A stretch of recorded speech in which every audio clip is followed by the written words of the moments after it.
وہ اس طرف آنے سے پہلے کسی اور معاملے میں تھے، تو جب ان کے دل سے آواز آئی کہ میں اللہ کی طرف توبہ کروں تو وہ خواجہ حسن بصری رحمۃ اللہ علیہ کے پاس آئے، ان کے دست حق پر بیعت کی، بیعت توبہ کی۔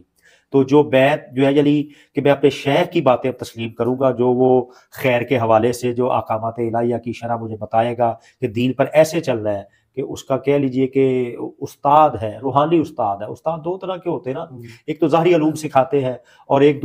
وہ استاد شیخ جس کو روحانی علوم جو باطنی طور پر تزکیہ کے لیے آپ کو لاتا ہے، ٹھیک ہے، تو وہ بیعت توبہ کا بھی ہمیں تصور ملتا ہے۔ اچھا ڈاکٹر صاحب، تزکیہ نفس کی آپ نے بات کی کہ یہ جو سارا معاملہ کیا جاتا ہے یہ تزکیہ نفس کے لیے کیا جاتا ہے، تو تزکیہ نفس تو انسان خود بھی تو کر سکتا ہے ذکر و اذکار کے ذریعے، اپنا محاسبہ کر کے، تو اس کے لیے کیا ضروری ہے کہ کسی کی بیعت کی جائے؟ اچھا دیکھیں عثمان صاحب، یہ انسانی باڈی میں دو چیزیں ہیں، ایک ہے مادہ، ایک ہے روح۔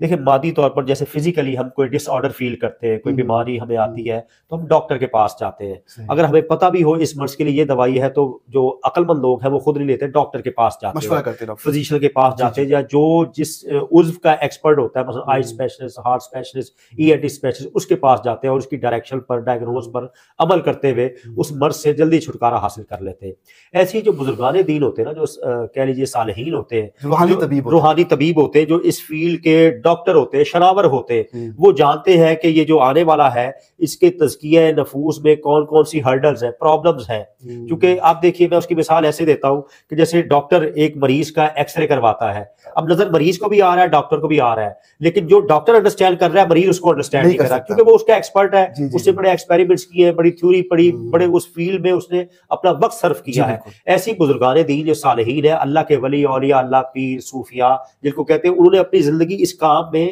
کہہ لیجیے خرچ کی ہے، تو وہ جانتے ہیں کہ ایک بندے کا تزکیہ اگر کرنا ہے تو اس کو کون کون سے کاموں سے پرہیز کرنا چاہیے اور کون کون سے مجاہدات کرنے چاہیے، کون کون سے کام کرنے چاہیے۔ اور یہ یاد رکھیے گا کہ صوفیاء کرام یا صالحین جب کسی کو بیعت کرتے ہیں، مرید کرتے ہیں، تو اس کو جو بھی وہ اس کے لیے نسخہ تجویز کرتے ہیں، اس کے تزکیہ نفس کے لیے، الحمدللہ جب آپ اس کو ڈیپلی اسٹڈی کریں گے تو آپ کو وہ اس کی اصل قرآن سے، سنت صحابہ سے اور اپنے صحابہ سے ہی نظر آئے گی۔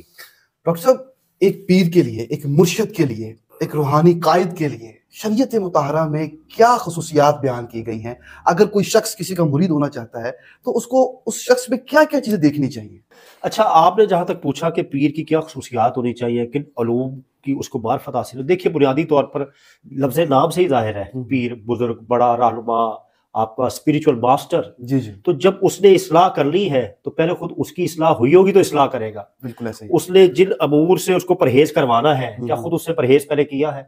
جو اس نے مجاہدات مرید سے کروانے ہیں خود مجاہدات کیے ہیں، اور جن خیر کے راستوں پر اس نے مرید کو چلانا ہے، جس کو راہ طریقت کہتے ہیں، سلوک کی منزلیں کہتے ہیں، خود پہلے چلا ہے۔ اور دیکھیے بنیاد اسلام میں جو خیر کی اساس کے دو بنیادی پہلو ہیں، قرآن اور سنت۔ جو شخص اس کا عالم نہیں ہے وہ پیر تو کیا آپ مومن بھی نہیں ہو سکتا، یاد رکھ لیجئے گا۔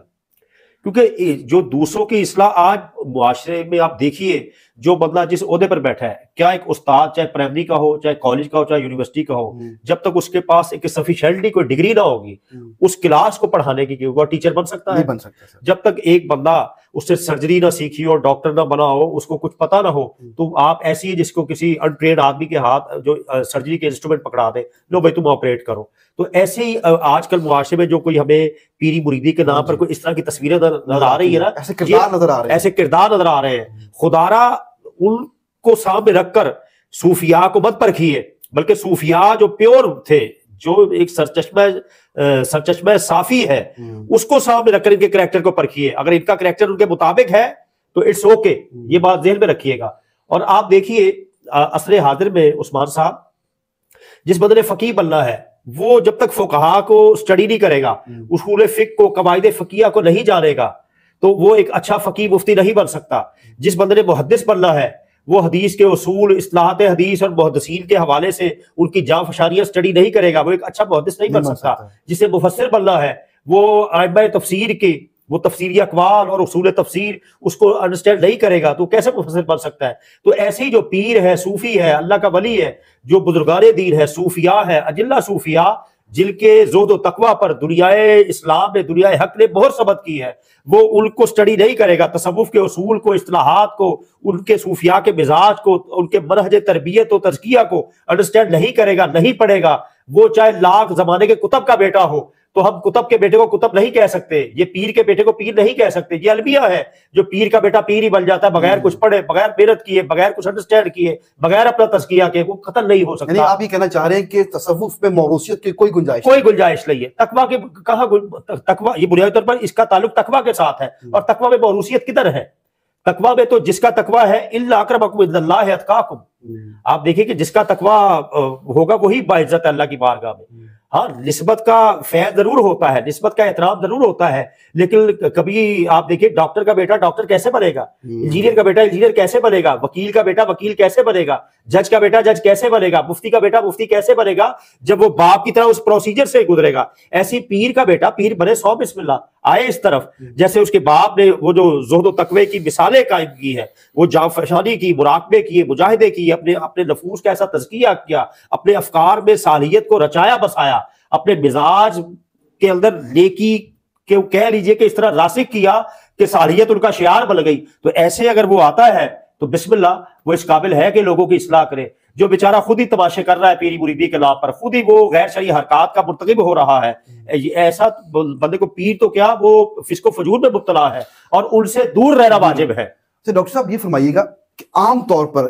فی زمانہ لوگوں کے ذہن میں یہ تصور ہے کہ جو صوفی ہوتا ہے، جو مرشد ہوتا ہے، اس کا کام جو ہے وہ کرامت دکھانا ہے، جبکہ ہماری جو انڈرسٹینڈنگ ہے، آپ کی گفتگو سے جو ہمیں انڈرسٹینڈنگ ملی ہے وہ یہ ملی ہے کہ جو پیر ہوتا ہے، جو مرشد ہوتا ہے، اس کا کام تو معرفت الہی ہے، لیکن بدقسمتی سے ہمارے ہاں ایسے شخص کو صوفی تصور کر لیتے ہیں، ولی مان لیتے ہیں، جو مختلف قسم کے کرتب دکھائے، کبھی جناب آنکھوں سے زنجیریں نکل رہی ہیں، منہ سے کیلیں نکل رہی ہیں، تو اس قسم کی جو باتیں ہیں آپ سمجھتے ہیں اس کا کوئی تعلق بنتا ہے؟ دیکھیں بنیادی طور پر عثمان صاحب تصوف کی پوری ہسٹری اٹھا کر دیکھ لیجیے، صوفیاء جو تھے ان کا فوکس نبی پاک علیہ الصلوۃ والسلام نے وہ جو حدیث احسان ہے کہ اللہ دیکھ رہا ہے آپ کے ظاہر کو، آپ کے باطن کو، ایک تزکیہ نفوس کی ایک سٹرگل میں ان کی پوری حیات گزری ہے۔ یہ جو کرامات ہے یہ صوفیاء پر اللہ کرم کرتا ہے، اس کا معنی یہ عزت دینا، یہ اللہ تعالیٰ کرم فرما سکتا ہے، اور اللہ نے کرم فرمایا بھی ہے، قرآن کریم میں بھی ذکر ہے، حدیث میں بھی ذکر ہے، صوفیاء کی کرامات برحق ہے، لیکن صوفی کے لیے کرامت شرط نہیں ہے، صوفی کے لیے کرامت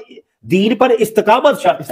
ہے، اور یہی بزرگوں نے کہا ہے۔ اور حضرت باجی بستامی رحمۃ اللہ علیہ، حضرت جنید بغدادی رحمۃ اللہ علیہ، انہوں نے فرمایا کہ جو شخص ہواؤں میں اڑتا ہو، پانی میں تیرتا ہو، لیکن شریعت پر عمل نہ ہو، وہ کوئی اس کا اعتبار نہیں ہے۔ تو اعتبار ہوگا تو شریعت مصطفیٰ پر استقامت کا ہوگا، کرامت تو بات کی بات ہے۔ اچھا آپ دیکھ لیجئے جو ادبیات تصوف ہے، امہات کتب تصوف ہے، بزرگان دین نے کرامت کو کہیں جا کر ایک ڈسکس کیا ہے، اور ان کا مقصود منزل یہ تھا ہی نہیں کہ کرامات کا ظہور ہو، یا ہم کرامت دکھائیں اور کرامت کے نام پر لوگوں کو گھیرے یا شوبدہ بازی، نعوذ باللہ، ایسا تو ان کو اس کی جو مذمت کی، میں کہتا ہوں اس کے لیے سید علی حجویری المعروف داتا گنج بخش رحمۃ اللہ علیہ کی کتاب کشف المحجوب، جو ادبیات تصوف میں امہات کتب کا درجہ، کتاب کا درجہ رکھتی ہے، اس کو پڑھ کے دیکھ لیجئے کہ جو تصوف کے نام پر، پیری مریدی کے نام پر جو تماشے یا دکانیں کھولتے ہیں، جو شیخ اس کا رد کر گئے ہیں، میں کہتا ہوں وہ قابل تقلید ہے۔ بے شک۔ اچھا ڈاکٹر صاحب یہ فرمائیے گا کہ فی زمانہ ہم دیکھتے ہیں کہ یوٹیوب کا دور ہے، سوشل میڈیا کا دور ہے،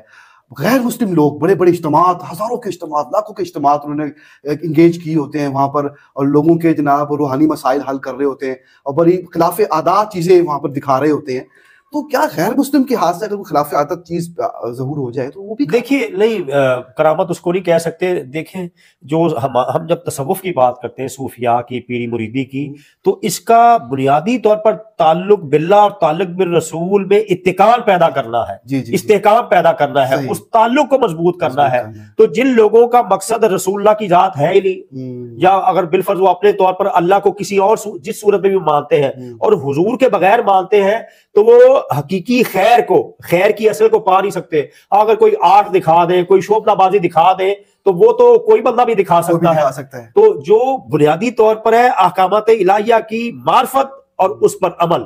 یہ چیز ہے جو انسان کو کہہ لیجئے کہ حقیقت اصلیہ کی طرف لے کر جاتی ہے، اور اس کے مقصد تخلیق سے آگاہ کرتی ہے. تو اگر دیگر ادیان کے مذاہب کے ہمارا تنقید کرنا مقصد نہیں ہے، وہ اگر ہزاروں لاکھوں کے مجمع اکٹھے کر لے اور کوئی آرٹ دکھا دے، اس کو ایسے ہی سمجھ لیجئے جیسے موسیٰ علیہ السلام کے دور میں فرعون نے بھی سمجھا کہ موسیٰ علیہ السلام کے پاس یہ کوئی آرٹ ہی ہوگا، تو اس نے پوری اپنی ریاست کے جادوگر بلا لیے. تو ان کے پاس بھی تو جادو تھا، انہوں نے بھی تو جناب رسیاں پھینکی، سانپ بن گئے.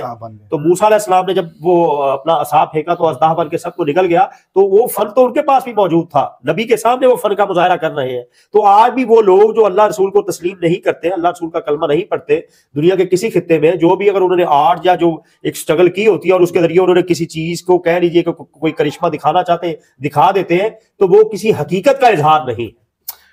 ناظرین کرام، قبلہ ڈاکٹر صاحب کی گفتگو سے جو ہمیں کنکلوژن ملا، جو سبق ملا، وہ یہ ملا کہ صوفی کا جو اصل کام ہوتا ہے وہ لوگوں کا تعلق خدا سے جوڑنا ہے، اللہ سے جوڑنا ہے. لیکن بدقسمتی سے فی زمانہ ہمارے ہاں بہت سے لوگ جو صوفی ہونے کا دعویٰ کرتے ہیں، بہت سے ایسے کردار ہمارے سامنے موجود ہیں جو کہ مختلف قسم کے ایسے افعال کر کے لوگوں کو متاثر کرنے کی کوشش کرتے ہیں اور لوگوں کو اپنی طرف اٹریکٹ کرنے کی کوشش کرتے ہیں. ان کا صوفیت سے، ان کا تصوف سے دور دور تک کوئی تعلق نہیں ہے. صوفیت وہی ہے جو ہمارے اکابرین نے کی تعلیمات سے ہمیں ملتی ہے، اور تصوف وہی ہے جو ہمارے مستند علماء کرام اور مستند مشائخ کے جو کتابیں ہیں، ان کی کتب ہیں، ان سے جو ہمیں تعلیمات ملتی ہیں. اصل تصوف وہی ہے.